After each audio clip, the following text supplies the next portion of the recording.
May mga bagay ka bang napagtiisan? Sino nga ba dapat tayo sumunod? Kinig ang may pandinig. Hello everyone, this is Melanie and welcome to Gospel Sarang Channel. Today is continuation tayo ng 2 Timothy chapter 3 at ngayon ay nasa verse 11 to 14 tayo. Nasaksihan mo ang mga pag-uusig at paghihirap na dinanas ko sa Antioquia, Iconio at Lystra. Napagtiisan ko ang mga ito at sa lahat ng ito ay iniligtas ako ng Panginoon. Tayong mga anak ng Diyos, hindi maiiwasan o hindi mawawala yung makaranas tayo ng pag-uusig at paghihirap.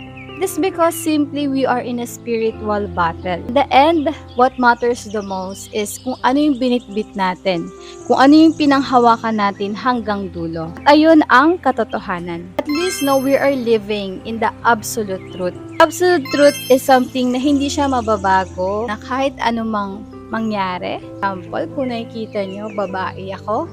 Kahit magsuot ako ng panlalaki, babae pa din ako. Kahit magbuhat ako ng mabigat, babae pa din ako. Another naman is color. Kung nakikita nyo yung buhok ko ay itim, itim talaga yan. Hindi pwedeng maging asul, hindi pwedeng maging dilaw. Kahit magsuot pa ako ng blonde na wig, itim ang buhok ko. Kahit scientifically based, itim ang buhok ko, babae ako.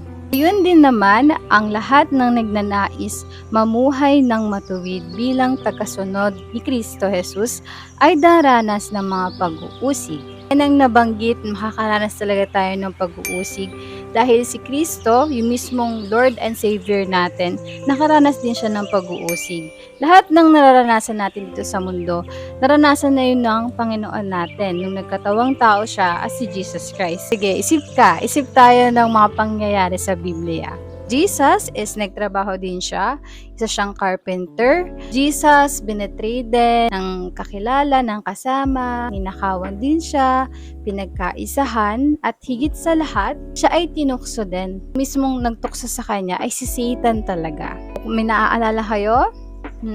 Tandaan niyo yung pumunta siya sa isang ilang para mag-fasting. Imagine na 40 days siyang hindi kumain. Lumapit si Satan. Sabi, Sige nga, kung ikaw ang tunay na anak ng Diyos, gawin mong tinapay yung mga bato. pero hindi yun ginawa ni Jesus. Kasi kilala niya kung sino yung dapat niyang sundin at kung sino yung dapat niyang pakinggan. Samantalang ang masasama ay lalo namang magpapakasama at ang malilinlang ay patuloy na malilinlang at sila man ay malilinlang din. Remember that God didn't want the people to struggle.